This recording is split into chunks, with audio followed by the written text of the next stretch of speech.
We'll be starting with just going over what the main aims of the session are. So this is about getting an insight into the history of museums and their changing role in society, because this does then reflect how museums started, how collections started, and how all of this history has shaped the structures that we find in museums and how museums interpret their collections and display them. Through this session, we want you to gain an understanding how colonial and slave trade narratives have sort of informed those structures. And this is most of all an opportunity for us all to critically, sorry, my dog is, go away, Clara, to critically reflect on these subjects, which are really complex, reflect how they shape and inform what you find in your collections, and to discuss how we can, to discuss how change can happen ultimately. And so that links in with understanding the decolonizing of the museum, its principles and activities through case studies and examples. Okay.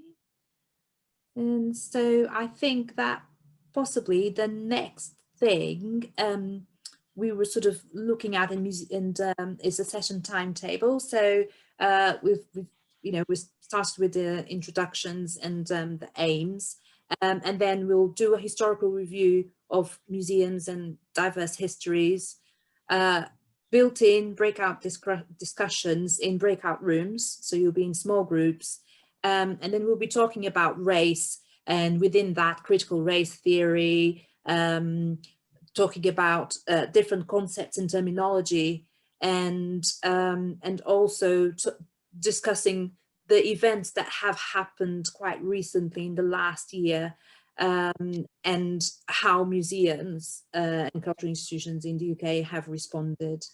So that's what to expect for today. So I'll now hand over to Maurice. Thank you very much. Thank you. So I'm going to do a sort of romp through first 300 years of history in 10 minutes, and then slow down a bit as we get nearer to the current day. We might not like to admit it, but early museums, arguably most museums, are the result of a combination of curiosity and power. Speaking with a very broad brush, many early European museums had their origins in royal or princely collections or in rich people's private collections.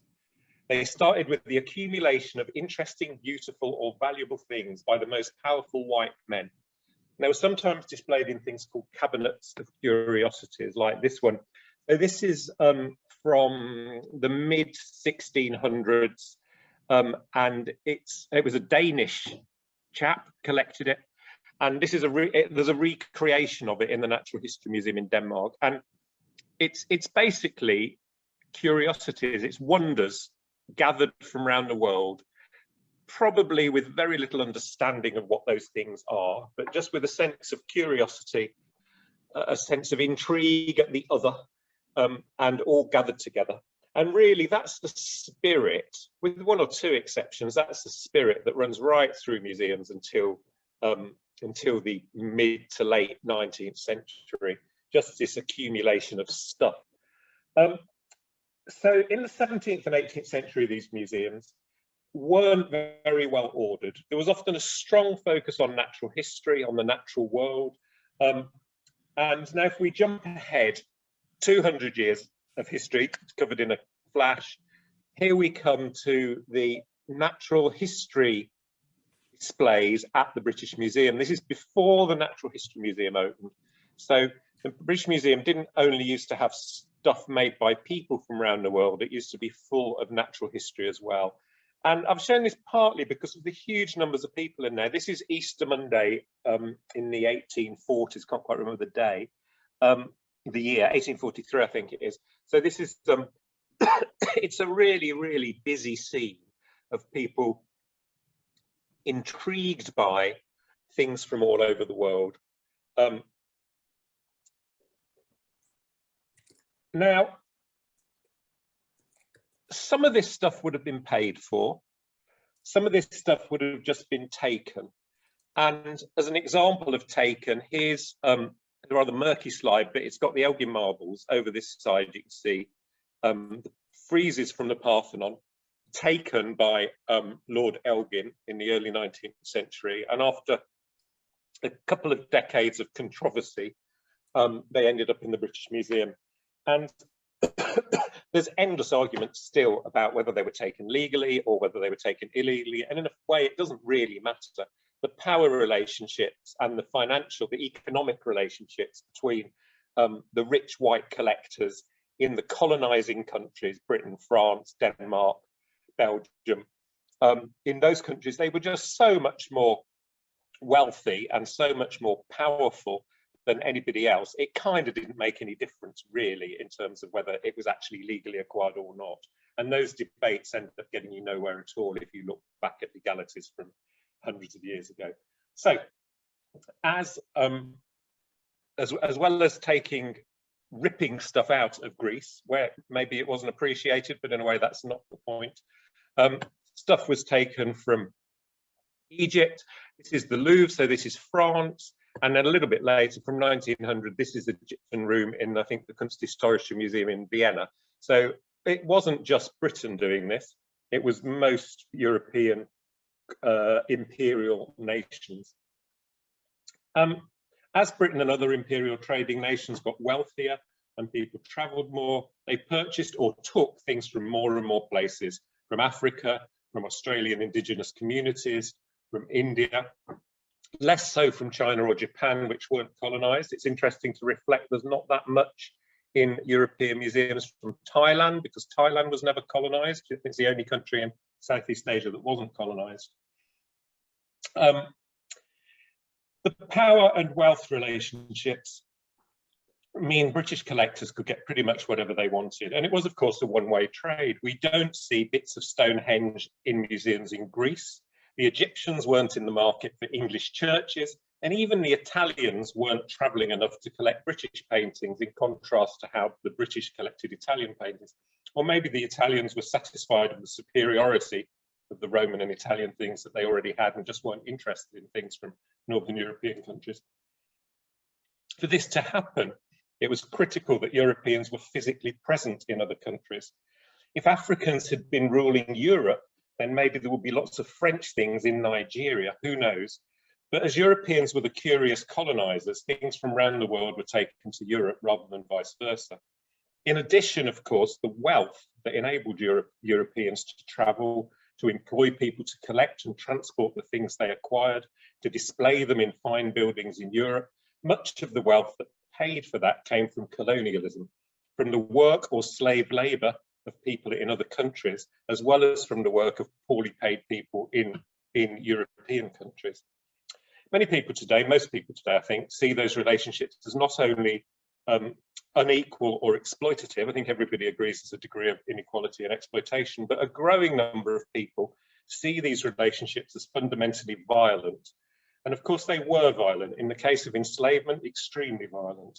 And in other settings, people had violent deaths from overwork and malnutrition. And even in the UK itself, poorer people died of industrial and agricultural accidents, as well as malnutrition from time to time. And all of that was under the control of the class of curious people who were collecting for and opening museums.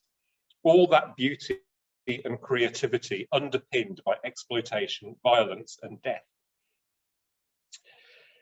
Lately, museums, as we'll hear later, museums like public statues in the UK have come to be seen as particularly stark symbols of these violent colonial relationships. But let's just look a bit more at the development of museums. If museums were the result of the suspect activity of rich white men accumulating things from around the world, they also have origins in a far more noble ideal that we shouldn't forget, sharing the wonders of the world with everyone. And this is often called the Enlightenment, an Enlightenment philosophy. And the British Museum and other museums with global collections are fond of talking about this idea of the Enlightenment museum. And from the late 18th century, most museums were open to visitors in some way. High-minded Victorians, nervous of the mob, praised museums as both places where the lower classes could usefully spend time as an alternative to drinking, and as a place where the richest and poorest orders of British society could be joined in mutual intercourse and understanding. So we see this idea that museums were about well-being and learning and social cohesion in the rich European countries of the world, particularly Britain, that those sorts of attitudes come from. And in the mid-19th century, the ruling classes in Britain really were worried about the mob. I mean, in France, the mob had taken over and continued to do so. So there was a great fear in Britain of revolutionary activity.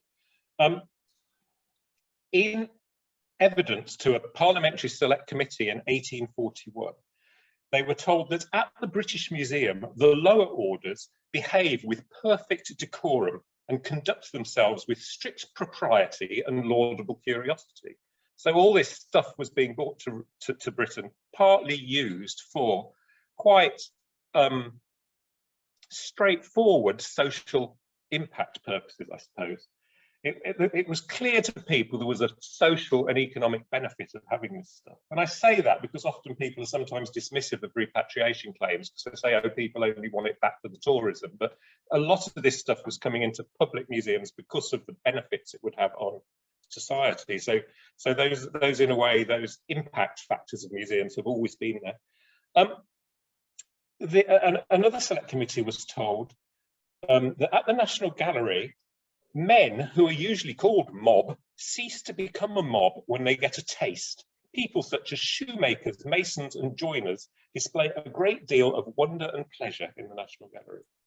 And indeed, by the mid-19th century, some London museums were so open and so public that some museum staff were unhappy and started to try to make their museums a little bit more separate from the life of the street. Something I think museums have suffered from ever since, really. So the keeper of the National Gallery, who I think was the director, the job title keeper meant the director, he was worried that the lower classes got somewhat too comfortable in the National Gallery. And this is my favourite quote ever for about 19th century museums. He told a parliamentary committee, many persons do not come really to see the pictures. I saw some people who seemed to be country people who had a basket of provisions and who drew their chairs round and sat down. They had meat and drink. And when I suggested to them the impropriety of such a proceeding in such a place, they were good-humoured, and a lady offered me a glass of gin. So I couldn't find an image of 19th century yokels picnicking in the National Gallery, and the best I could get is this picture, probably taken in the last year or so, a nice half selfie from outside the National Gallery, where we see people picnicking on the grass outside the National Gallery. And, you know, it's a serious point that I bet you there are some people who don't like the sight of people picnicking outside the National Gallery because they think it's spoiling the appearance of the elegant Wilkins building and so on. Right, quickly moving on. By the later 19th century, many British cities and towns had their own genuinely public museums, open to all, usually free of charge, often open in the evening so that working people could visit and see things gathered together from throughout the empire. Around this time, more British colonists were collecting objects used by people in their lives. If you remember, the early collections seemed to be dominated by natural history, by animal and plant and geological specimens. This sometimes is called ethnography. I don't think it was called ethnography that early, but the dates are the Pitt Rivers Museum was founded in the 1880s, the Horniman Museum in 1901, later than you might expect. So there's only been stuff that people have used in museums for about 100 and odd years. And, you know, they're coming in the very early 20th century, the absolute halcyon days of empire, when there was always time for tea in the garden and Britain did rule the waves, those pre-First World War days. Museum displays at the same time became a bit more scientific. I mean, especially so in countries like Germany, but in Britain too. They became more ordered. Museums became places that categorized, catalogued and controlled their collections. And so in their small way, helped to categorize and control the world and the people in the countries where this stuff came from. It was very much about putting everything in its place and in its box and in its hierarchy. Museums were also displays of civic pride and of civic wealth and power.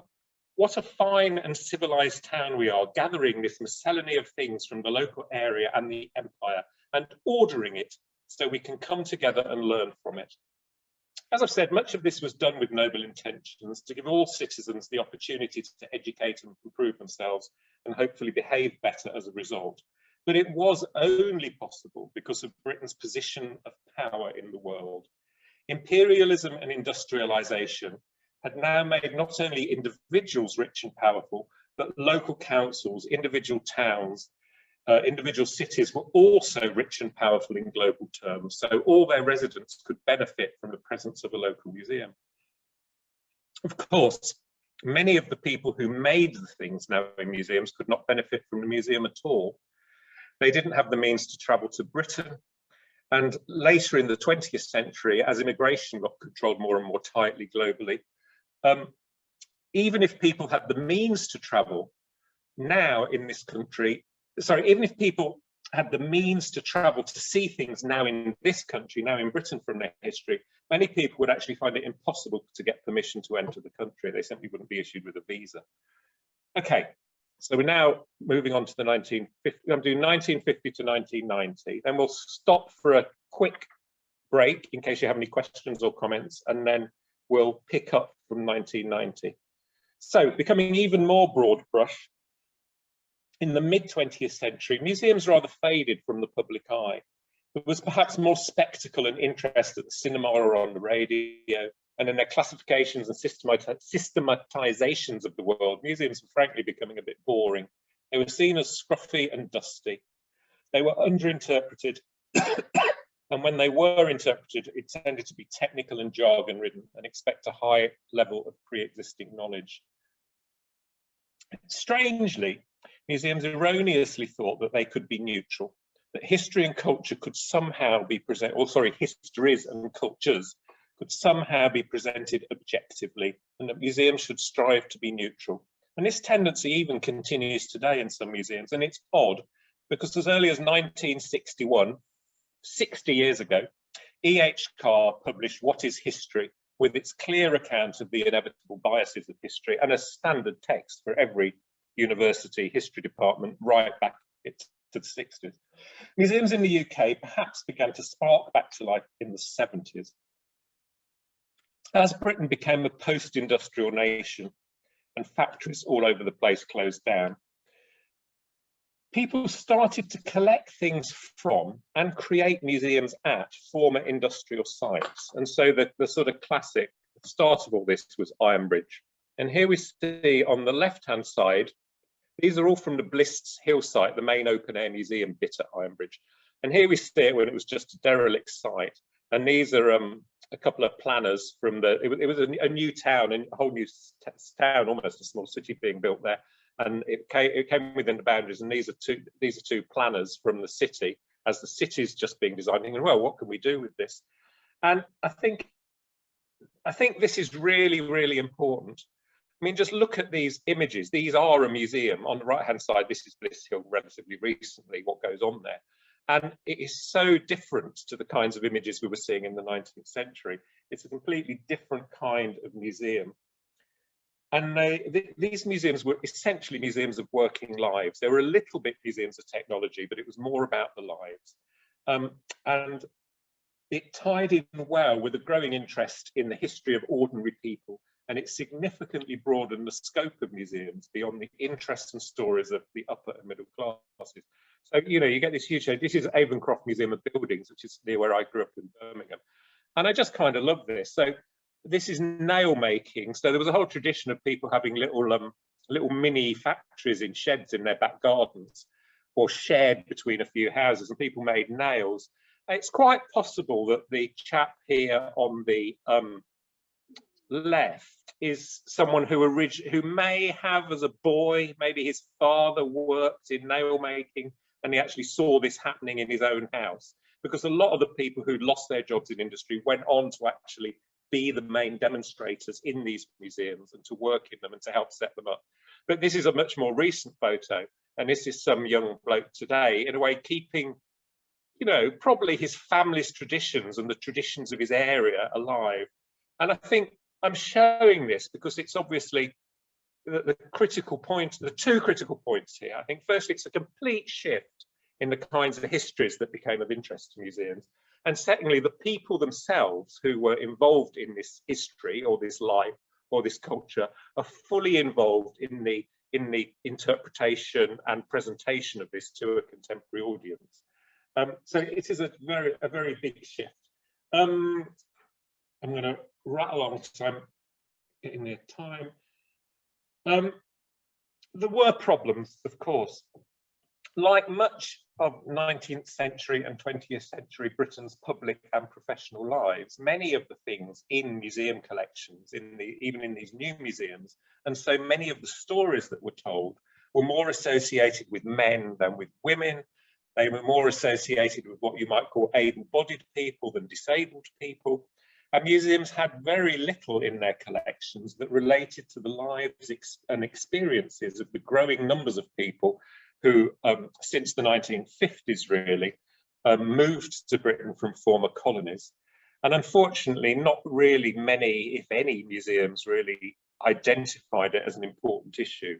And museums didn't do much to address that. So I'm talking back in the 60s and 70s, really. In visual arts, interestingly, there was more awareness of the need for organisations to represent racial diversity.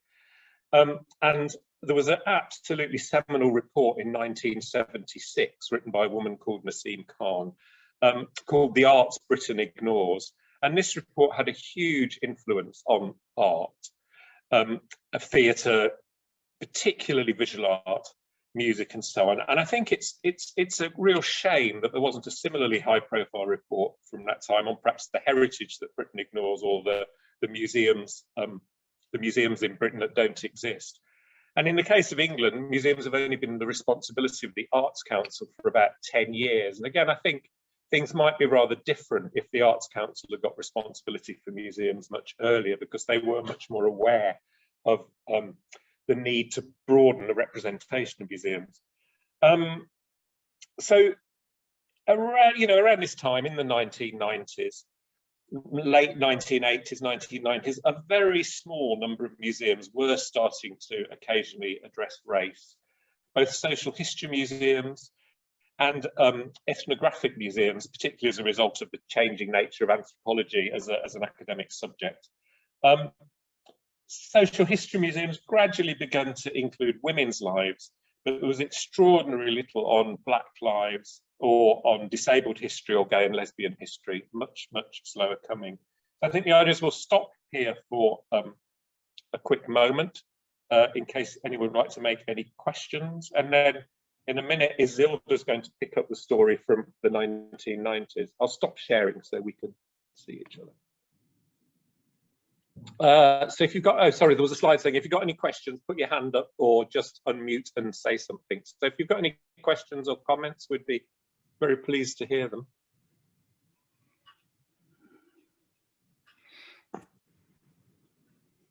I've put a couple, hello, Maurice. I've put a couple of comments on chat line.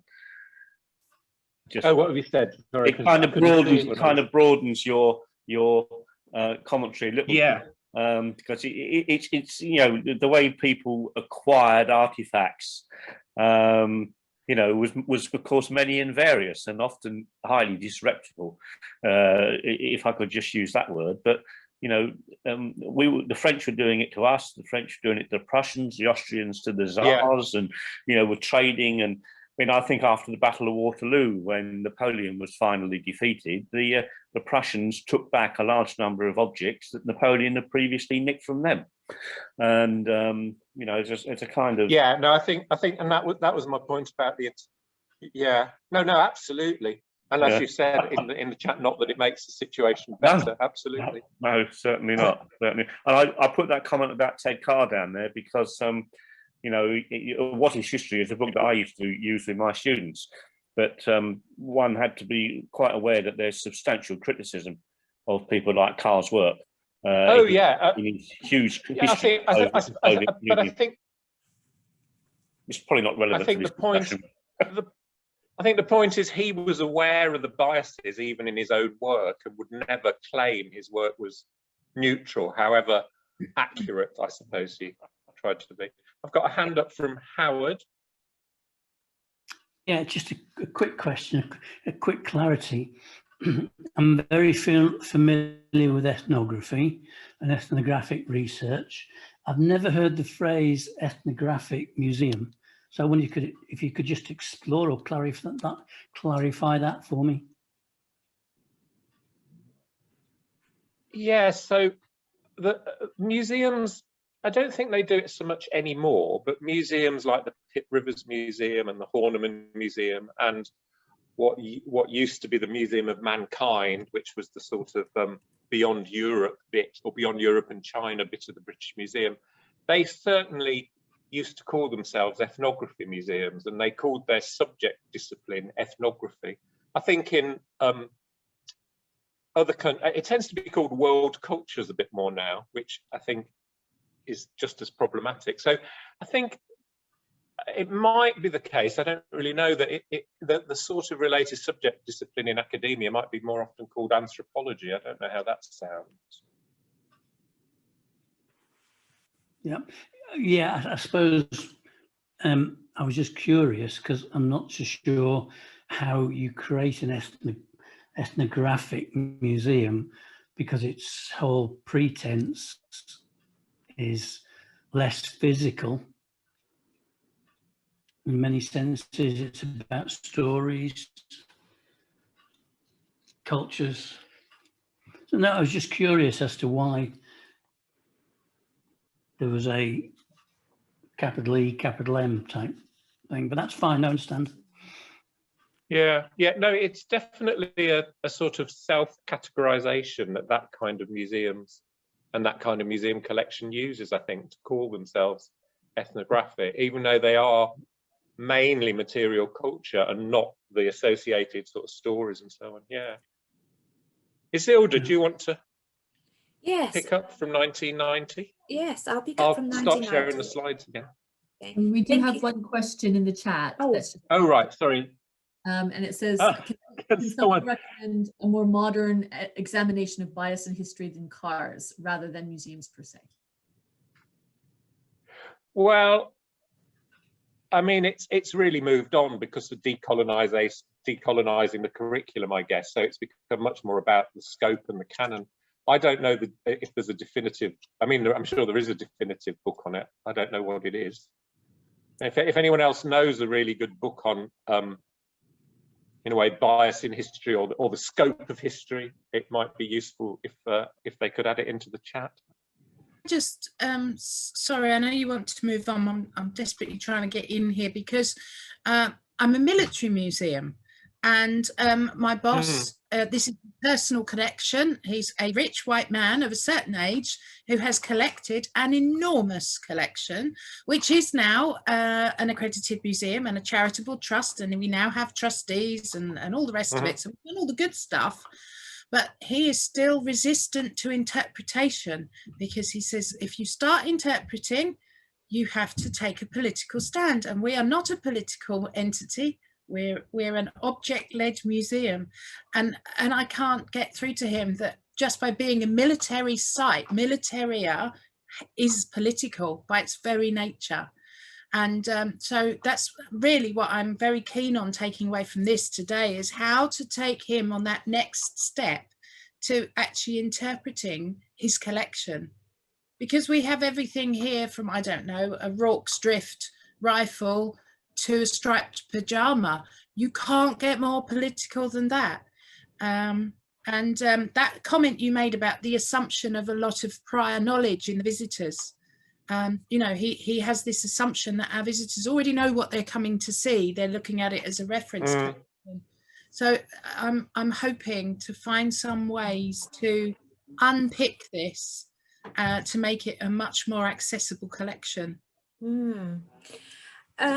Well, actually, I think we have, with these two sessions, the session on Monday and the session today, we're launching our Museumwide programme, which is a sort of a programme that will aim to gather a cohort of museums and actually help and support the museums on this journey of making the case within their governance and senior management, because it's such a complex process that takes a little bit of time and exploration. So that could be actually one of the best options for your museum, because it will mean working through all of these discussions in a bit more depth, but whilst, you know, supporting you to have those challenging conversations with senior management and governance, because of the challenging arguments that will come from that side against changing the organization to be more equitable and diverse.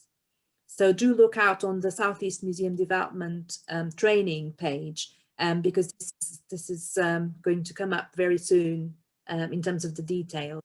Do you have anything to add, Carolyn? I was just going to clarify that that program will be available to Southeast museums. However, there is a national museum development program to support very similar work around equity, diversity, and inclusion that will be rolled out in a few months' time as well. So there will be, through your museum development contacts, more support in this area to really help exactly with what you're saying, just moving thinking along within your organization. Yeah. Thank you. Yeah, brilliant. Yeah, sorry, I can't see which museum where you are. I'm Combined Military Services Museum. We're in Malden in Essex. Okay, yes, so yes, and Maurice and I will be working on that that program as well. So you get the chance to see us again. Thank you.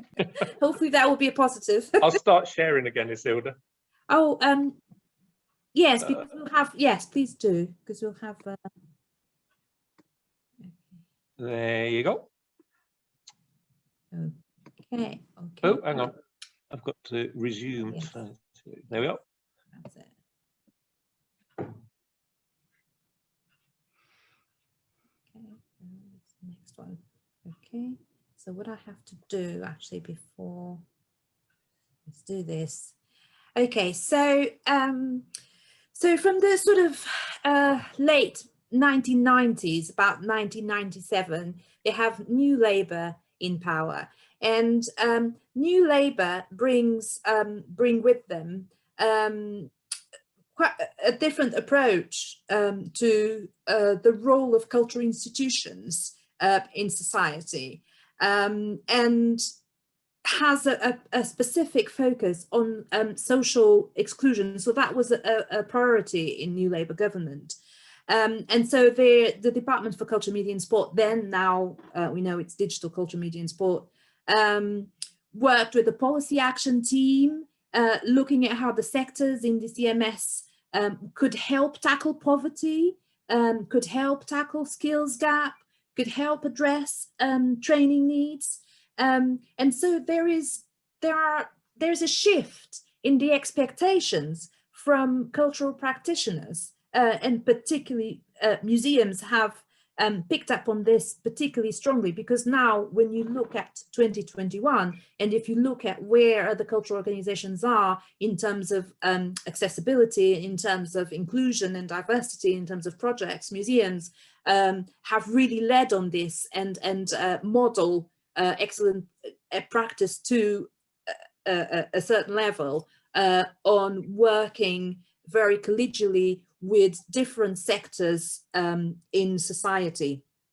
So so practitioners, so museum professionals and practitioners were expected to develop their audiences and engage with communities and look at developing programs that supported social justice aims.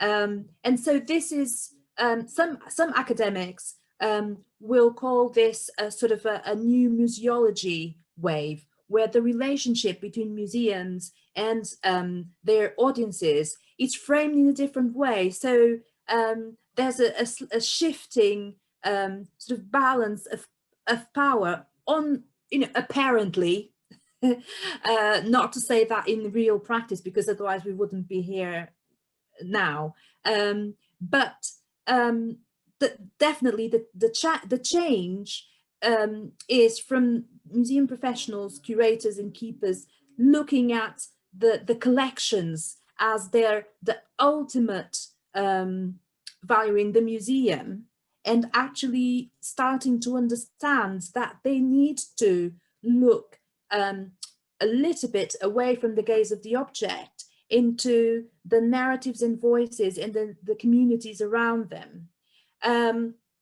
So this, in 2000, DCMS published some policy guidance on social inclusion, and sort of promoted more or allocated more funding to projects where local authority museums and galleries in England sort of address social exclusion. So this, in a way, kickstarts, and actually this is also coincides more or less when I came to work in the UK, in museums in the UK, at Museum of London, Museum in Docklands. And Museum in Docklands was being put together within this frame of mind of this new museology of the museum who is reaching audiences, museum who's edging more on telling narratives that are usually quite hidden, and the museum that tries to work with Show Start, when it existed then, to develop early learning programs, the museum that develops extensive school community engagement activities and so on. So this has created quite a shift in the approach to museums and to how they were seen in terms of socioeconomic growth and development. And so this then also links to, when I'm talking about the sort of the hidden stories, women's stories, so I remember at the museum us doing an exhibition on pirates and, researching women pirates and how women may have been part of that narrative, but actually, you always present pirates as male. And LGBTQ plus histories and narratives. And in a way, possibly not so much the histories and narratives of people with disabilities, but looking at accessibility, physical accessibility, and then the slow shift on breaking barriers, intellectual accessibility, socioeconomic accessibility. So between 1990 and 2010, we see quite a big change in how museums are looking at what they need to do. So you have a change as well in the museum profession. So you have a lot more people coming from, art backgrounds, or people coming from, teaching and being in museums to develop programs, to help with interpretation. So you have a broadening out from that aura of the object at the center of what the museum does, and the museum needing to actually contribute to socioeconomic agendas to give better value for money, for taxpayers' money as well, because this was it being that at the top of the priorities of the government. It was about involving all the different agencies in fulfilling these social justice aims. And is there a next slide, Maurice? Oh, you're talking about repatriation, sorry. So apologies.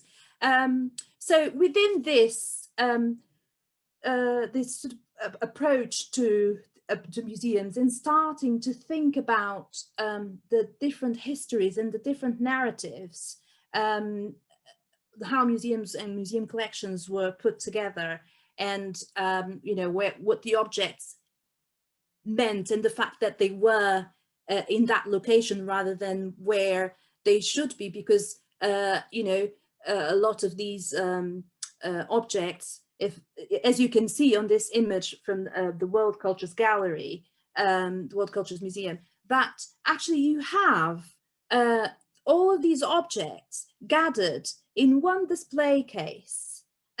So in the same way that the objects were collected without much knowledge about what they meant, how the people in the cultures whose objects those belonged to, what was their significance, in terms of cultural significance and spiritual significance, etc. So these objects were put together outside of their context and really displayed as part of the exotic, displaying the exotic and the different from other cultures in the world, but without respecting what they were and what they meant. And so a movement for repatriation and narratives and people starting to talk about actually these objects should be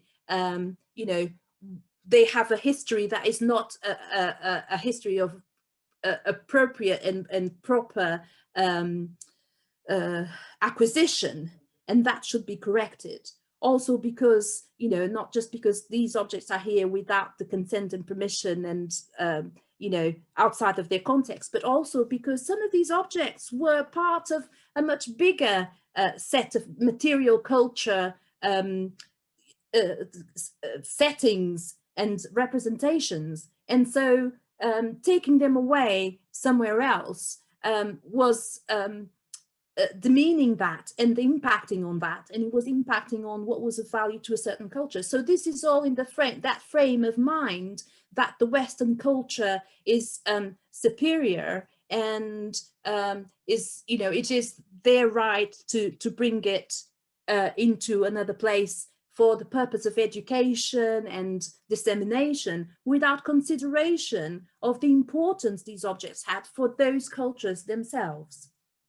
And so now we're talking about this, and we've been talking about this more and more, but of course, within this new social justice agenda, this questioning kickstarts and becomes stronger as the years go by. Did you have anything to add, Maurice? You may do.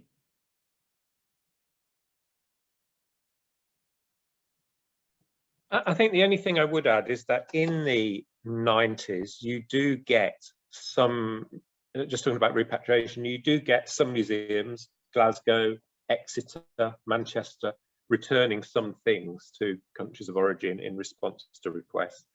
But you get lots of other museums, particularly national museums, very, very resistant. And you get the UK government very resistant as well, perhaps less so in Scotland and Wales, but in England, the UK government was very resistant. What we want to do now is pop you into groups for about 10 minutes, just to have a quick chat together. And this will lead into a break. So sort of combine, have a chat, and then if you're having a really good chat, keep going. But if you want to go off and make a quick cup of tea, do that as well. And we just want you to simply reflect on how what we've been talking about, this history, has influenced your organisation. So in a way, what the legacies of this history are in your museum now. And if you don't work in a museum, then think of a museum that you work with and pick that. And so, for me, there are amazing examples in places like Ipswich and Saffron Walden, where there were people living in those places in the late 19th, early 20th century who travelled the world and just gathered all sorts of stuff. These would have been colonial administrators and so on. So I think, that's a real legacy. The fact that there is stuff from wherever in a little museum in the centre of Ipswich is a pretty remarkable thing, really, that is a result of these global power relationships.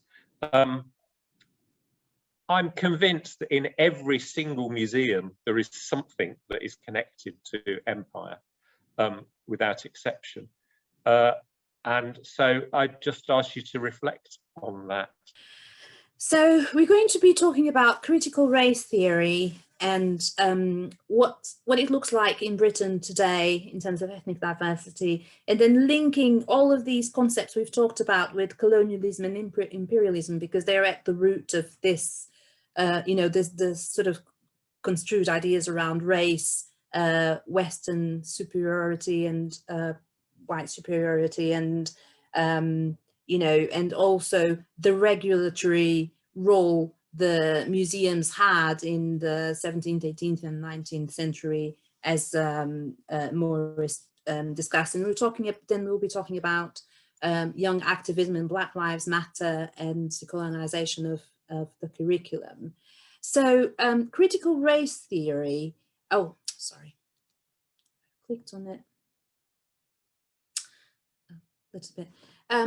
Critical race theory is sort of emerged from a sort of a leftist way of thinking, Marxist way of thinking in terms of society, and it has some key principles around which, summarized, is the idea that racism is present in very widely in the different experiences and levels of interaction that we have in society. And that means in employment, it means in education, it means in cultural experiences, in social interactions. But it's the idea that racism is within the structures and ways of thinking and behaviors. And so that idea in mind, I'm just going to show you some examples or some resources to kind of pick this up and then take this thread through so we get to museums and decolonization. So of course, as Maurice has discussed initially when giving an overview of museums, you know, we have the historical context of colonialism. So, you know, and that's very much a part of quite a few nations around the world, you know, not just Europe, but the US in terms of, you know, slaves and enslavement, you know, as well as other countries in Europe, obviously, and other countries in the world. So I'm Portuguese, so that's, you know, I have some lived experience of, you know, the education system in Portugal and how slavery and slave trade and colonialism was described and interpreted. So, of course, the key idea around, you know, the dominance from Western countries in these different countries around the world, particularly, you know, African and Caribbean and so on, is the idea of, you know, of the fact that there is a race that is, that has more civilized and more sophisticated practices, and that obviously dominates, you know, holds the power. And of course, that all of that is translated into, you know, what happens in colonialism. You know, going out from your island or your country into discovering what else is there in the world, the meeting other people who are different, and then all of the, you know, the travel literature of those encounters with other peoples and their practices and their, you know, how they do things and how they live, and the contrast and those concepts of civilization and culture, where, you know, the idea of civilization, particularly in the sort of the German terminology, idea of civilization is associated with a culture that is more sophisticated. But who establishes those values? Who set that? Who framed that? Of course, that was to inform a socioeconomic level of dominance, to increase and promote trade and, you know, the sort of you know, dominance in terms of also economic dominance from these countries. So all of this historical context has, you know, sort of combined with, I was trying to admit somebody, but I can't. Sorry, I'm going to just do what I'm doing now and not worry about anything else. So so we're looking at how these ideas that stem from securing dominance and power that bring economic and financial benefit, and how these concepts and these structures are all built around that in the idea of race. So race is a social construct. Race doesn't actually exist. What we all are is ethnically different. Race is something that has stemmed from evolutionist theories, and of course has supported the structures of power in terms of colonialism and imperialism. So to illustrate this, I found an article where James Baldwin talks about you know, being an African American and how to be being accepted. And you know, when we're talking about the social construct of race and the associated values that are attached to that, you know, looking at the other because the other is different, and not accepting that difference, but then expecting the other to integrate and assimilate and into a society that is considered by the dominant power to be superior. So how does this impact, beyond thinking about everyone else in society and institutions, how is this impact in people themselves? So I'm going to stop sharing this screen. I'm not going to make the same mistake. You'll know this, Paul. I'm not going to make the same mistake as I did on Monday.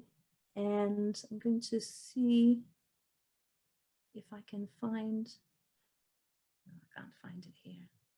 What I'll have to do is, sorry, to make You got there in the end, didn't you? Well, yes. Let's see. Okay, so it's okay. We'll let this go. We'll skip the ad when we get there. And now I'm going to share. I'm sorry that this is a bit clunky, but we will get there. Okay, we'll skip the ad. Okay, so this is this replicates the Dole test, which was first conducted in the 1940s in the USA by two psychologists. In fact, they were husband and wife, and he was the first African-American to get a PhD. He got his PhD from Columbia University. And they run this test, which was replicated much later, I think in 2016, I think, in Italy. And I'll just say that this may be upsetting. I found it upsetting, but it is important to see how the social construct of race and the associated values impacts on people themselves and their identities.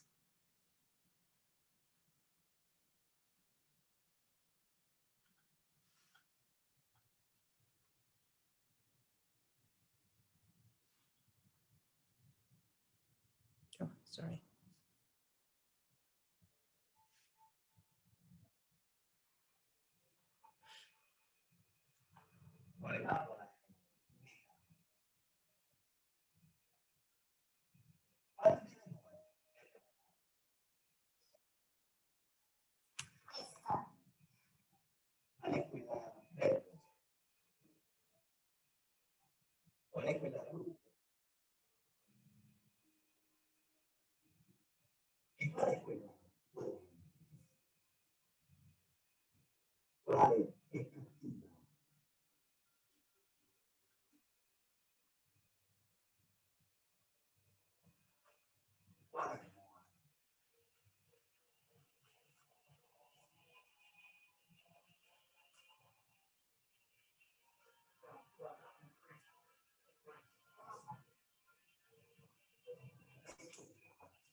Okay, I'm going to stop sharing this now.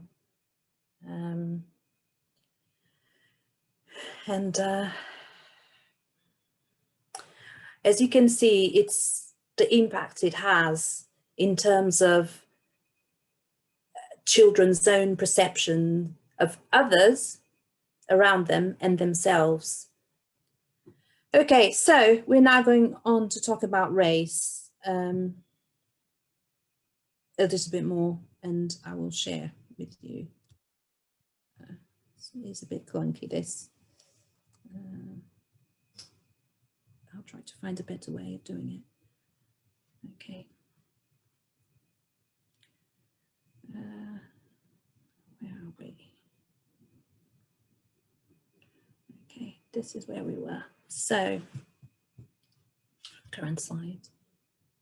Okay. So, so as I said, it's race is a term that has been construed, is socially construed. It's not, you know, it's just comes from this whole context to sorting and categorizing people, but originally that wasn't its purpose, as you can see here from the definition from Encyclopedia Britannica. But you know, particularly in the 18th century, it sort of became a way of differentiating between people who were white and people, you know, from the colonies. And it is as it continues today. So we've talked a bit about that, but ultimately critical race theory is around deconstructing those structures and the changing the balance of power. So it is about more ownership, empowering, and about bringing out those voices and those narratives and stories that are silenced. And this goes for, it's not just for ethnically diverse communities, it is LGBTQ plus communities, is for women, people who have lived experience of gendered reassignment, etc. You know, we're specifically talking about race because race, out of the 9 protected characteristics, and racism seems to still be the element of diversity that, due to all of these historical contexts, is still very challenging and very difficult, and is still very present, particularly very present in institutions. In terms of the diversity of the UK, so you have it that the majority, so around 80% of people, this is based on the census from 2011, is white British, and then sort of very close, you know, white and Black Caribbean, and then you have all the other groups. But it is quite a diverse country if you look here. So if we have all of these communities in this country, why would they be either silenced in museums when museums are here to document and record and interact and support and to be custodians of those collections for these communities? What is identity politics? Well, identity politics is when a group from with a particular shared characteristic work together to work through and challenge politically all of the barriers they're facing and all the challenges they're facing, and so they get together to defend their rights and to be able to have equal power in society. So what we've seen with BLM and with George Floyd in the US, you know, after the death, you know, unlawful death of George Floyd, is that, you know, communities, not just African and Caribbean, you know, people of African and Caribbean descent, but, you know, people from all different ethnicities white people, you know, came together to advocate and to be allies, to address this power imbalance and to change this. And actually, there is a lot of work. This is an example of a project that has been being led in schools in the UK in terms of decolonizing the curriculum, which is something that you'll hear a lot about now. It's happening in universities as well. So the University of Brighton has been doing a lot of work with their students and lecturers and within the different departments, as are a lot of people doing work with schools, with teachers, to decolonize the curriculum. And quite often this narrative comes up about, well, you know, the curriculum needs to reflect the history of, you know, the local area, or, you know, it's about the UK history, and it's, you know, we can't be taking things out of the curriculum to put other things in, you know, we can't do that because it creates a deficit. But actually, that's not it at all. That's not what decolonization means. It's not about taking away from other narratives. It is about balancing an equal share of those narratives, so you have a full history rather than just a partial history. Because why would you not want to have an overview that shares the contributions and the history and the narratives of everyone, instead of the narratives of just a few, either because they're wealthier, because of course that's also what happens as the result of racism and so on. So I'm mindful of the time, so I won't get too passionate and enthusiastic. But here you have an example of a project working on decolonizing the curriculum with a set of schools, and the work that they're doing in terms of working with teachers. And some of the challenges faced have been current racial literacy, which is difficult, and that's why we've included in your resources quite a few links to terminology and explaining certain terms. The knowledge, but of course that comes from the sort of how the curriculum has been, what those teachers have been taught. You know, and in my own experience, my partner is white, for instance, and when you know, George Floyd was murdered, we started talking about race and about microaggressions, and we started talking about, you know, sort of, well, I realized actually that there are quite a lot of myths that are passed on, stereotypes in education, that then somebody who's absolutely not racist will have ingrained in their mind. So, you know, but also with this subject knowledge and racial literacy, there's an emotional element, because it is very difficult. And this is what has come up as a result of my conversations with my partner, for instance, when asking, you know, have you read this book and why haven't you read it? And actually it is very, it has a very strong emotional component when you're thinking about the fact that you weren't aware of all these things, you had all these stereotypes in your mind that were passed on to you through the education system, and that actually there is a certain level of, you know, I am a part of this system that has an emotional weight that is very challenging to address. And so, you know, the most important thing in this context, we think, are open and honest and safe conversations and asking questions. But it is complex and it has many different layers. Lack of funding, of course, lack of time, the national curriculum, you know, all of the pressures the teachers have. So it's more than just addressing the curriculum. It's addressing the broader picture in terms of the whole system and the structure, you know, governmental thinking and structures and policies and, you know, Ofsted, all of this. So it's not just one thing. It's a multi-pronged approach to this. Now, we've talked about race, and I think all of these will be included in your resources, but there are some things that I think are really important to talk about, such as white privilege. I know sometimes people will say, well, you know, I know that people, well, I have had experience of this conversation. Well, you know, working class people suffered a lot, you know, because some of them were going, you know, to sort of indented labor and so on. And nobody really talks about that. You know, it wasn't just the slaves.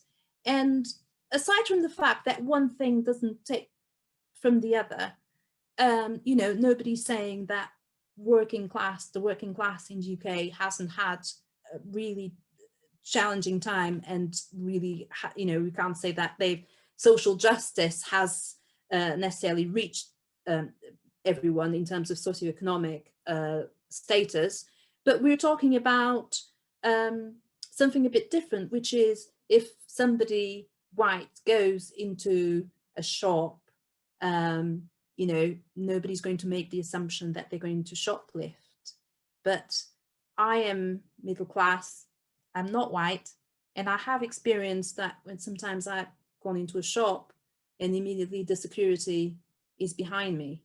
And I'm sure I don't look like somebody who's going to shoplift. I've never shoplifted in my life. It doesn't matter.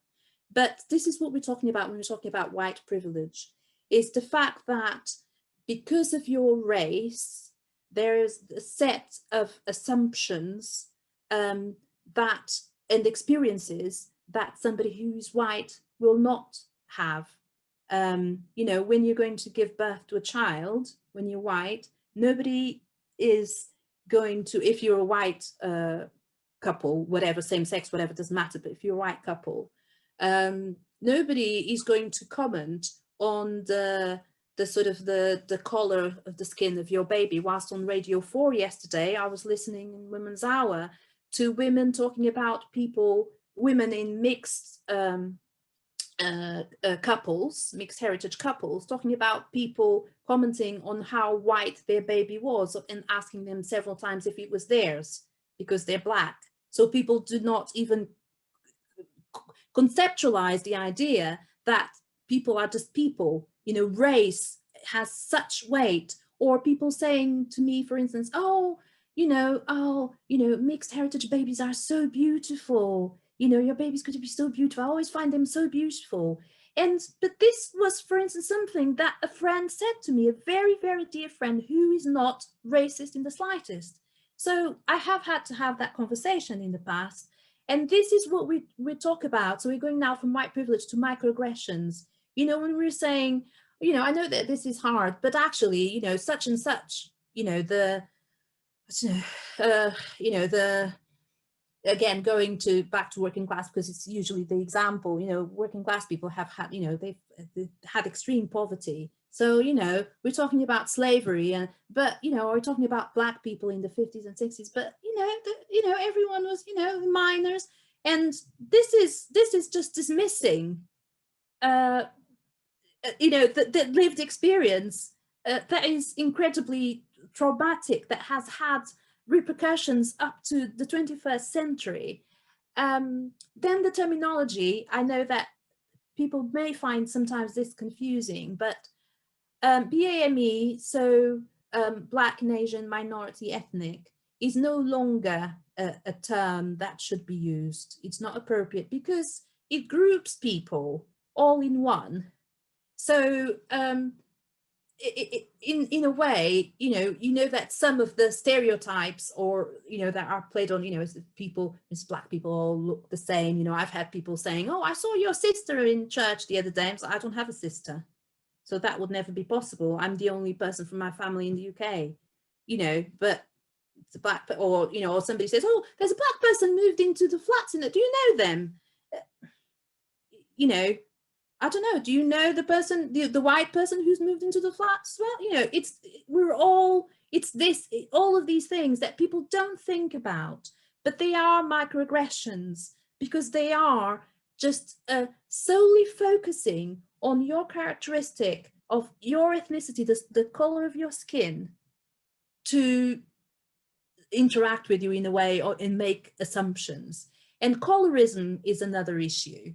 And that's why I go on to, you know, talking about people of color, identifying a group by the color of their skin. I personally, people will all think differently. You know, people of all different ethnicities will think differently about this. I personally think people of color focuses very much on the color of your skin, on which a lot of the sort of the racist,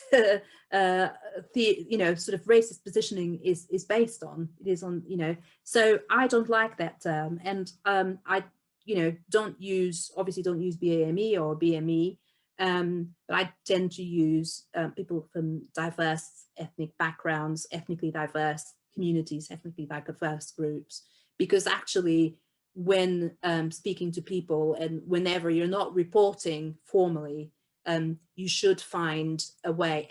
Diverse ethnicities could possibly be the best way. There are organizations who are working on this. The University of Brighton, again, because I'm a student there, the University of Brighton has been consulting their students on what term they would like to see used at the university, and the university has recognized that BAME is not appropriate. So, but all of these things are all part of the process of learning. These things, some of them may be new, and it is hard to keep up. So that's why I have included all of these resources. We have included these resources. We have talked about structural racism, and white fragility is just about the fact that when you bring these conversations up, there's a defensive and a sort of it's very complex to actually make the case without feeling that you're offending somebody. It's just that sense of, a fragility, because when you bring these things up, and it's sort of making people feel inadequate, uncomfortable, and a bit defensive, which quite often may be the response that you get. And finally, allyship. So, and anti-racism is because it's not enough, it's considered not enough to just not be racist, because a lot of people consider that they're not racist. But particularly when at the helm of an organization, it's really crucial to be anti-racist and to really actively demonstrate through what you do. Some of you are making efforts to diversify your board, because you recognize that it's not ethnically diverse enough, or even more widely diverse enough. But we're talking about racism. So, and if you're starting the process of decolonizing the museum, if you're engaging widely with those communities and consulting with them, if you're monitoring your data and recording it, if you are looking at how you can be utmost honest in your exhibitions and in your interpretation, in those connections with slavery, slave trade, and colonialism, then that is part of a whole system of action of being allies, because it's not only about Black people, it's not the burden on Black people and people from ethnic diverse backgrounds to constantly being on sort of alert mode to make sure that they apply for a job and that they're being treated in the fairest way, that they go into a supermarket and there's nobody assuming that they're going to shoplift, that they go into that their child goes to school and the child is not seen as disruptive or aggressive because they're Black.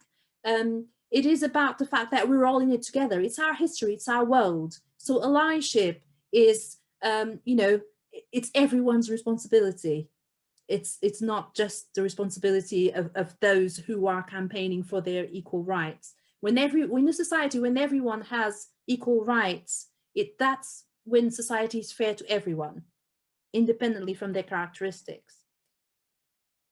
Okay, I'm not sure how I'm going about the time, but now I'm going to hand over to Maurice. So, over the past 5 to 10 years, those kinds of issues and debates that Isilda's just been describing have been, I think, absolutely commonplace for anybody under 30 who studied humanities or social sciences at museums. They're a key part of the constituency for museums and a key group in society who are interested in museums. And as I said earlier, in the past, 5 to 10 years, museums, along with public statues more recently, have become absolute foci of these debates. And so this is what you all face in museums. You face this new set of views and ways of looking at race and power relationships are inevitably there amongst your audiences or potential audiences. So I'm now going to look very quickly at what's happened in the past 12 months, really. So since the murder of George Floyd, you'll remember that there was a global outpouring of grief and solidarity of people of all races about the murder of George Floyd. And certainly in Britain, I was really struck. I've got kids in their 20s who were living at home with me during lockdown. And I was really struck by how important the George Floyd moment was to them. It meant so much to them. And I think it felt at the time, last summer, that remarkable summer, it felt in Britain like it could be a real turning point in attitudes to race. And we saw one of the many phenomena we saw was lots of museums and arts organizations posting statements of intent and policy statements about race and equality more generally sometimes. And I've put a few up here. They're probably too small to read. The first two at the left-hand side are fairly typical ones from the Museum of Croydon and from St Albans Museums. And you know, St Albans Museums serves a community that's been diverse for over 2,000 years. Through our collections, exhibitions, and the stories we tell, we want to represent St Albans as broadly as possible. And I don't doubt for a moment that at the time those statements were written and issued, they were sincere. I think many museums did think they could seize the moment of last summer to accelerate their previously patchy work to better represent Black histories and Black lives. But as we all know, agreeing a statement about something is far, far easier than changing that something. So the Croydon ones and the St Albans ones are fairly non-specific in what they're doing. In contrast, this one from the Powell Cotton Museum, which is in Kent, I think in Birchington, and the Museum of the Home, which is in Hackney. These are more specific. And the Museum of the Home, as I'll speak in a minute, was to find out just how difficult it was going to be to put the specifics of talking about a statue on its building and reassessing that statue, how hard it was going to be to put that into practice. But before I do that, I want to talk about an example where it seems to be going better, which is the Powell Cotton Museum. So we could have the next slide, Zilda. So the Powell Cotton Museum is a remarkable place. I think it's made up of the collection of this guy, Powell Cotton. Have you got the next slide? Is it? Yeah, there we are. And it basically has two things in it, two types of things. At the top, you can see it has these incredible dioramas of stuffed animals that I guess Powell Cotton and his mates hunted. And it also has things from around the world, like these masks. And they have closed the museum for 2 years. They've said, we're going to completely rethink the museum. And we're going to we're going to decolonize it. And to do that properly, we're going to close the place. And in 2 years, we'll reopen it and it'll be a different place. So, you know, much too early to tell how successful that's going to be. And there's I won't read this out because I haven't got much time, but there's a very useful little list here of what they see as decolonization. And then in the next slide, they very briefly say what decolonization is not. So they say it's not about oppositions between different bits of history. It's not about political correctness gone mad, and it's not about sort of demonizing the actions of white people in the past. Can you move on, Isilda, a slide or two? Are they moving? Yes, so that's what they say decolonization is not. Also last summer, the British Museum did some small things. They introduced a decolonization trail around the museum, and they moved some objects. In particular, this is a statue of Hans Sloane, whose collection led to the founding of the museum. Hans Sloane, like so many people at the time, had interest in slave trading. So some of the money that led to his collecting was from enslaving people. They moved him from a position that probably celebrates him and memorializes him and put him into a display case with other objects talking about the colonial aspects of the museum's history. And the director of the British Museum said at the time, I think he probably wouldn't say this now for things that will become clear in a minute. So this is last autumn, 7 or 8 months ago. Hartwig Fisher, the director, said, "We have pushed him, Hans Sloane, we have pushed Hans Sloane off the pedestal. We must not hide anything. Healing is knowledge." So the British Museum did something, but this is a very small act compared to what they did at, say, the Rijksmuseum in Amsterdam, which is the Netherlands' closest equivalent to the British Museum, which reopened after lockdown with a major exhibition exploring links between the museum and the slave trade. So now let's look at the last example I want to look at, the saddest example, which is the Museum of the Home. Can you move on a slide? So the Museum of the Home, it's a museum, some of you may have been to it, it's a museum in Hackney, but quite near central London. And it's on a main road, it's set in ground. So you can see this is a photo through the railing. So this is the view you get from the street outside, a very busy street, it's the A10, the beginning of the A10. A bustling street, and it largely occupies buildings that were built as almshouses by a chap called Robert Jeffrey, who was a slave trader. And it used to be called until recently the Jeffrey Museum. So in the heady weeks after George Floyd's murder, it started to think about the issue of having this statue on its facade facing its community on the Dalston Road. And it held a consultation a year ago in June to July 2020, asking people what should happen to the statue. And 77% of 2,000 respondents, so a good response, said it should be removed. And in fact, 78% of white respondents said it should be removed. Sorry, 71% said it should be removed, and 73% of white respondents said it should be removed. And 77% of respondents, or 78% of white respondents, said the presence of the statue made them feel negative. So this is all in process, it's in the local press, it's well known in the local community. And then to general surprise, including many of the staff of the museum, the trustees decided to ignore this consultation and to leave the statue where it is.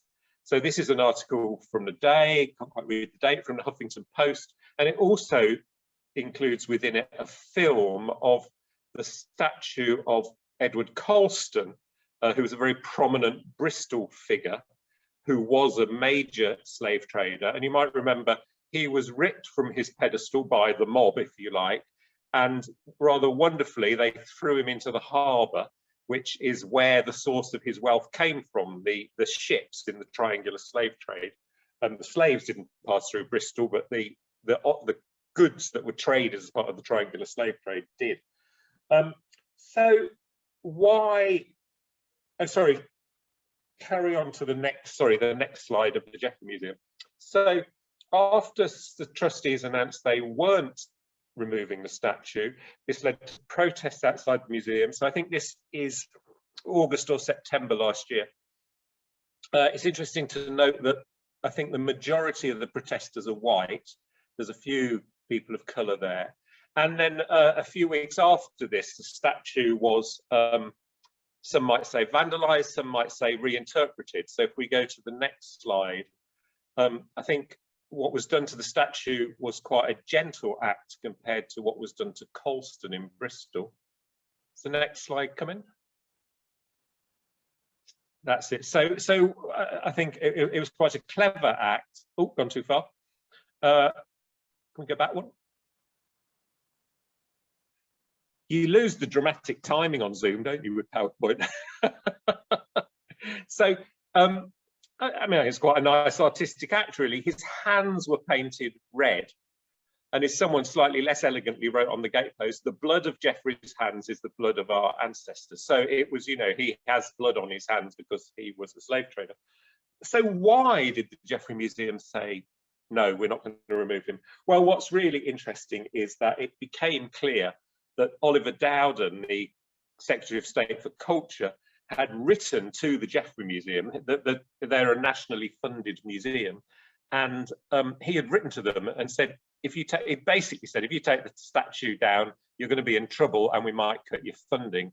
And then soon afterwards, he wrote to all the other nationally funded museums in England saying the same thing. And ever since, there has been a sort of great battle going on, a sort of silent battle between major museums and the government about what to do about colonial history. There's been a huge, I haven't got time to go into it, but there's been a huge amount of pressure put on the National Trust, huge amounts of attack from right-wing newspapers like the Daily Mail and the Daily Telegraph, several debates in Parliament, an inquiry by the Charity Commission, all of which have cleared the National Trust of doing anything wrong. And this was because the National Trust announced its intention and published a report to do more to present the history, the legacies of slavery and colonialism on its properties. I just want to say very quickly in the last couple of minutes that going into this work, you need to be ready for adverse reactions. It's not impossible. You will get attacked on social media. There was a thing a week or two ago where Southend-on-Sea councillors attacked an art project that looked at the history of nuclear bomb manufacture and associated it with colonialism. And that happened, and the artwork concerned was removed. So, you know, you need to take the normal PR steps. You need to anticipate a bad social media or media reaction and be ready for that. But that's a small thing really compared to the importance of the work. And none of it should stop you from aiming to address the impact of colonialism. We've got so far to go in this country. At the very heart of this post-colonial nation, in London, a city where only 45% of the population of London describe themselves as white British, and as many as 40% of the residents of London were born outside the UK, the National Gallery of the United Kingdom, still peddles a tale that art originates in Italy with roots in ancient Rome and Greece. China, the Middle East, the Indian subcontinent and Africa don't get a look in. Rather, the gallery thinks it's been daringly new when it expands its scope by acquiring more pictures by white men from Scandinavia or North America. For the National Gallery, that's expanding its range. And there is no serious discussion. I've seen no discussion about what the collection of a National Gallery should encompass in diverse global 21st century Britain. So the future will judge us, but it feels like this work to decolonize museums could be the defining task of the next decade or so, just in the way that we've seen in the 1980s, 1990s, museums embrace working class histories. And in the 2000s and the 2010s, museums work to be welcoming for everyone, to be about learning and have a more explicit social impact. I believe in the 2020s and 2030s, they will perhaps come to be defined by the way they embrace the multiple perspectives of everyone in their audience, by working with their communities to co-produce a more inclusive, richer, and actually more accurate version of history. That's it.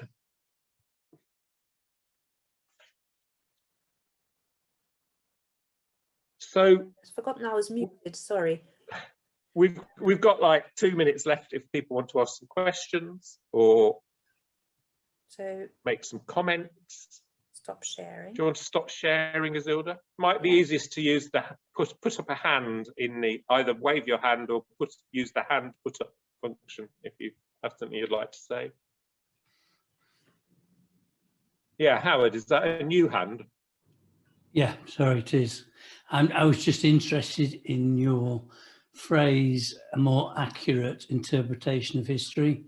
We've had accurate interpretations of history for the last 1,000 years. So I think that's something that could be a point for another discussion. What is accuracy? Yeah, actually, I think reflecting on that, I think you made a very good point. I think perhaps a more complete version of history, the word complete might have been better than the word accurate, I think. Yeah.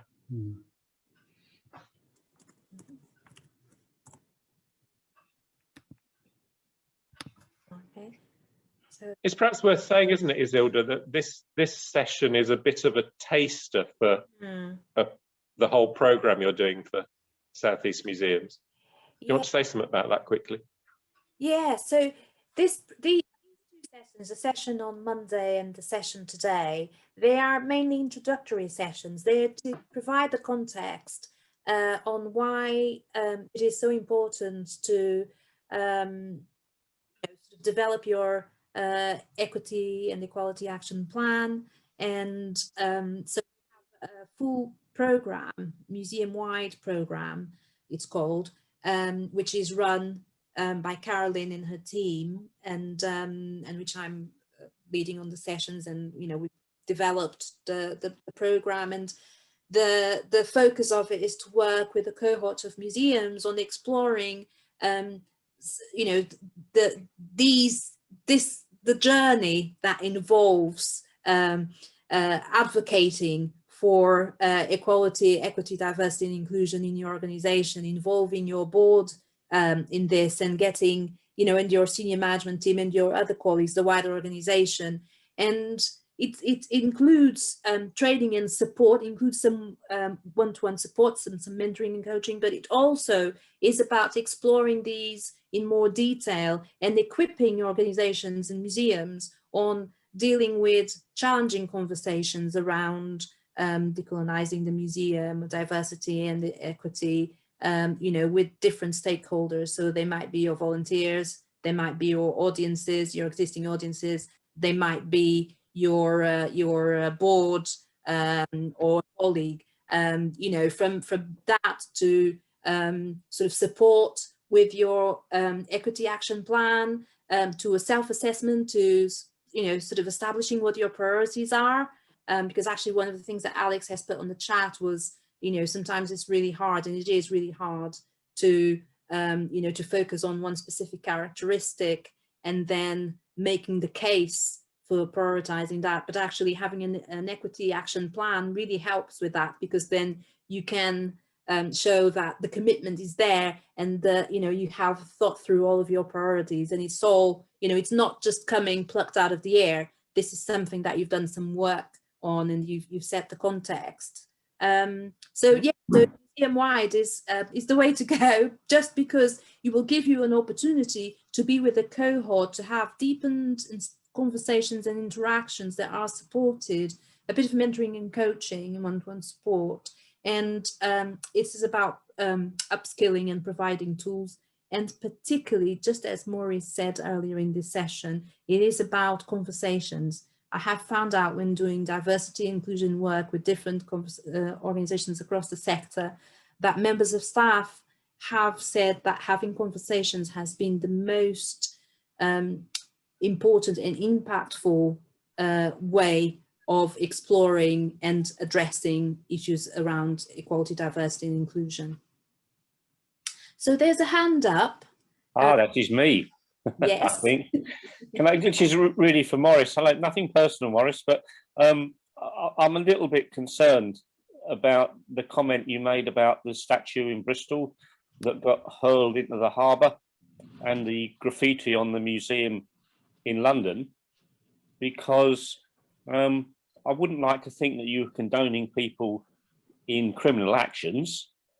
One reason that I say that is that when the statue was chucked into the harbour in Bristol, a few of our choice yobbos in Wisbech, and we do have a number of them, I'm afraid, began to take action to chuck Thomas Clarkson, the anti-slaver, chuck his statue in the River Nene, because they thought, well, if you can chuck this, the slavery guy in Bristol, we can chuck the anti-slavery guy into the River Nene, and that kind of behaviour is okay.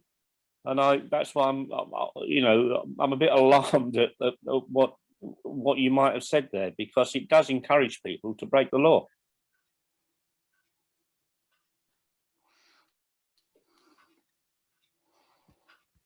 Yeah, I mean, I don't live in either Bristol or Wisbech. I guess it was that very interesting. I think what happened in Bristol was it was one of those very interesting moments that brought together, and in a way was the result, of, I think, over a decade of discussion in Bristol that hadn't got anywhere, hadn't even changed the label on it. And so I think, whether you condone it or not, and whether it was legal or not, it's kind of thing you can imagine ended up in court and human rights lawyers having a field day with. I think it was an incredibly significant thing that has huge implications for museums and for people's attitudes to them. As so often in sort of social change, it was this point where everything came together, wasn't it? It was really interesting. I thought it was interesting with the Jeffrey Museum, how it was a much less aggressive act. It probably wouldn't have taken much for people to climb over the fence and pull the thing down. I think, in a way, perhaps to take your point, it was perhaps reassuring that people did something smaller. Well, there's got to be better ways. I think we'd all agree on that. You'd hope, yeah. Well, you hope so. Yeah. But I guess if you've been hammering on the door for so long and people aren't listening to you, I think the Jeffreys Museum. Sorry, I'm quite aware of the long history of Bristol. I mean, people were getting absolutely nowhere in Bristol, and but my point really is that it can incite people in many different ways. And we had this, this minority, albeit in Wisbech, who are absolutely determined to chuck Thomas Clarkson in the River Nene. And they would use that, they use Bristol as a justification. And they're totally unaware of what's gone on in Bristol and the history and everything else. They're not bothered about that either. Yes, well, there are some other comments on the chat, actually, in terms of which we might go through, but I'm conscious that Vittorio had their hand up. And actually, Paul, what I was going to say was just very briefly that we have had in history quite a few different actions from communities in despair of and defending their equality, where they have undertaken action that at the time was considered illegal. And that will have been with Section 28, that will have been with women, the suffragettes, and and that has been the case because change was needed to get to a more equitable situation. So I'll just leave that. Vittorio, you had your hand up. I just wanted to say what you just said, that I see this act more as community pushed interpretation, beautifully artistically done. I think after 100 years of people protesting and talking about these things, nothing happened. Something as simple as changing the label of the plaque would have been enough. But after years and years of campaigning, nothing happened. So, people get upset and change is needed. I see them more as act of community-led interpretation. And I think we need to be aware when we talk about, when we sort of fall into whataboutism. Whataboutism is a way that when we say what about, I think is a way in which our residual racism and white privilege expresses itself as people that are not racist sort of by default, but it's what we have from society, and our instinct is that to say but what about? And I think talking about criminality of something as small as spray painting a statue that can be, conservator can undo that, or throwing a statue in a river. When we think about the level of criminality that is behind that person and the history that the person represents, which is murder, rape, years, hundreds of years of crimes against human rights. I think using those words, we need to be careful about sort of, the difference between the criminality of someone spray painting a statue and what the criminality that person that is being spray painted, or the statue that's been spray painted represented. They're such on different levels that we cannot. It's difficult to see that as criminality when the criminalities of the person that we are trying to reinterpret are so vast and wide and disgusting. I think we need to pay attention when we talk about criminal acts and vandalism and I see it more as a sort of emergency need for interpretation or reinterpretation. But that's my personal opinion, not of my institution. As you can say from which institution I represent, we talked about it. That's it. Thank you, Vittorio. Thank you. Yes. Any more questions? In the meantime, I can also try to go through some of the comments in the chat, because I don't want anyone to feel excluded, which would be a really horrible irony. So I know Rohan said it was useful to think about terminology, as it has a really strong place in the debate around interpretation, othering, and ownership, and the balance of power. Yeah, absolutely. And Howard, oh, actually, Howard put a really interesting point in the chat, because of the title of the talk was Changing Perceptions of Museums in Interpreting of the History.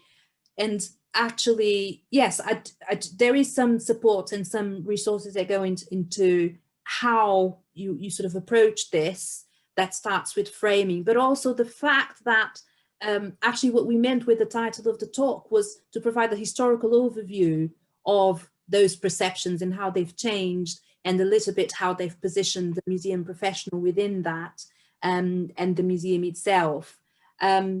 But in terms of resources for this, I think one of the great examples, and what is advised by some of the sort of race relations institutions and other institutions that I'm going to send you links for, is start with framing. Look for your local context and start with framing. So framing means that you look at consulting with your communities, and looking at the histories that you have in your museums or the narratives in your institutions, and then you look at the gap, and then you try to mitigate that gap with your actions. So for instance, in Bristol, the fact was that the opinion from the communities, they had been asking for such a long time, that discussion had been going on for such a long time. And so framing would have enabled them to sort of get the temperature of Bristol and Bristol's communities, look at the gap between what that temperature was and what they wanted or should be doing, and then develop a strategy to address that. So this is framing, but in a really simple way, not to make it to. But another example is Jeffrey Museum. They've consulted the community, and the community responded, and they didn't listen. Yes, that was because of pressures, but so that's one of the strategies to address this. Some comments on the video of the children. It's heartbreaking. I agree. Context, important, Alex. Yeah, so a response from Carolyn. Alex saying we need to be aware of what's going on outside the museum to bring it inside, yeah, and think how we interpret the collections and tell those diverse stories respectfully. Rohan argued that prominence of race overwhelms the wider debate around museums and representation and unheard stories. And Rohan says that Rohan thinks gender needs as much attention as race in the museum. Okay, thank you. I just think that race is still a bigger, that unaddressed challenge, but not to say that none of the other areas of inequality are not important to address, because they are. Yes, Rohan. I was just going to say that's specific to Bexham Museum. I think there's a very specific gender and LGBT story that's not fully addressed. All right. Brilliant. Well, again, that's it, isn't it? It's context. So you do have to look at your context. It's really important. It's not about doing what everyone else is doing. It's about you, your organization, the world around you in terms of your communities, and that should frame what your action is. And Sarah found that looking at one previously marginalized history has usually benefited a much wider group of stories. So collecting from Black Lives Matter protests led to people talking to us about the protests after Sarah Everard's murder, and getting involved in South Asian Heritage Month has led to a local LGBTQ+ charity wanting to work with them. And it's because people's perceptions of what a museum is are changing, and people have a better sense of museums in terms of their place and positionality in social justice. Okay, what else? Just, sorry, Caroline, I can see you sort of holding your breath. I'm just making sure that everyone, okay. And I'll highlight that there is, Sarah said, there is a Social History Curators Group conference which has the theme Navigating Difficulties in Caring for Contested Collections. The conference is always really helpful, and members are really honest and give practical ideas. So if you're not a member, take a look. So do have a look. Some links in here from Sarah. So the link is in the chat. Some people have left, absolutely rightfully so. Remember Those Who Fought for Social Justice and Human Rights by Jen Bergevin. Yeah, absolutely. So the point that Victoria and I made, Colston's Fall, and some sort of discussion around, how things that have happened in Bristol, people advocating chucking the statue of Thomas out into the river are not interested in wider and deeper behavior. They just see statues. It's, yeah, so Paul, maybe it's just a behavior that happens with people that are not actually interested in, sort of in the history. But I think that actually in this case, with Thomas Clarkson, that may have been the case. And you are 100% right. These people are not interested in history, context, any kind of discussion we've had here for the last 2 hours, not interested in that at all. It's just the fact they see other people doing this, apparently, quote unquote, getting away with it, and they'll go and do the same. Yeah, and it's possibly not even, it's, they're not, it's people who are doing things, just as when there are protests, there is a rent-a mob that comes in, and then actually the protesters who are protesting peacefully, that whole cause, when people don't see, the wheat from the shaft, may identify them with, but this is not, what happened in Bristol was about social justice and about equality and about leveling the power. And what happened with Thomas Clarkson, I'd anticipate it was something unrelated, but it doesn't mean, just because people decide to take that action, that is a responsibility they have themselves. They shouldn't have done that, and they did it, but it's not because somebody else has done it somewhere else. They've done it with a purpose that was very, very strong. Okay, we're running 15 minutes over, and I think there are only 8 sort of, thank you so much for holding on. So yeah, so Caroline, I'll hand over to you.